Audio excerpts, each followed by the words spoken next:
भारत में अब एक राष्ट्र एक समय की व्यवस्था लागू होने जा रही है।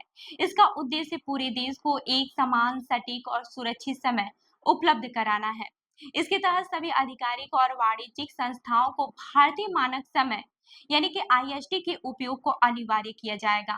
केंद्र सरकार ने इसके लिए मसौदा तैयार कर लिया है और लागू करने की प्रक्रिया अंतिम चरण में है।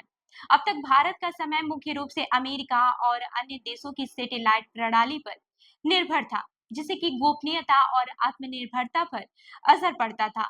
उपभोक्ता मामलों के मंत्री प्रहलाद जोशी ने बताया कि जल्द ही भारतीय मानक समय नियम 2025 लागू किया जाएगा। इसके बाद से देश में केवल आईएसटी ही आधिकारिक और कानूनी समय होगा, जबकि विदेशी समय प्रणाली का इस्तेमाल बंद हो जाएगा। इस नई प्रणाली से भारत विदेशी जीएसपी समय स्रोतों पर अपनी निर्भरता कम करेगा और डिजिटल रूप से स्वावलंबी बनेगा।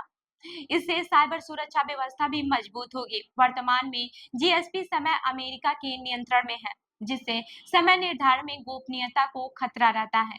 भारत में मानक समय को सटीक और भरोसेमंद बनाने के लिए 5 शहरों अहमदाबाद, बेंगलुरु, भुवनेश्वर, फरीदाबाद और गुवाहाटी में आधुनिक टाइम लैब स्थापित की गई है। इन लैबों में परमाणु घड़ियां, नेटवर्क टाइम प्रोटोकॉल और प्रिसीजन टाइम प्रोटोकॉल जैसे आधुनिक उपकरण लगाए गए हैं।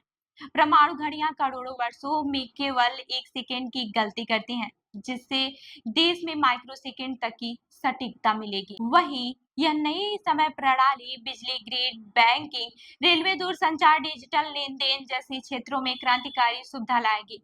इससे कॉल ड्रॉप की समस्या कम होगी, डेटा ट्रांसफर बेहतर होगा और 5G नेटवर्क की कार्यक्षमता भी बढ़ेगी। इसके अलावा डिजिटल भुगतान ज्यादा सुरक्षित होंगे और ट्रेनों एवं विमानों में समय भी सुधार होगा। हालांकि विशेषज्ञों का मानना है कि अलग-अलग टाइम जोन में मानवीय गलतियों का खतरा बढ़ता है, जिससे रेल और विमान हादसे हो सकते हैं। इसलिए एक राष्ट्र एक समय नीति से सुरक्षा और समन्वय बेहतर होगा। इस महत्वपूर्ण कदम को लेकर केंद्र सरकार ने विभिन्न मंत्रालयों, टेलीकॉम कंपनियों, बैंक, साइबर सुरक्षा संस्थानों और उपभोक्ता संगठनों के प्रतिनिधियों के साथ मिलकर इसे देश के लिए रणनीतिक रूप से आवश्यक बताया है।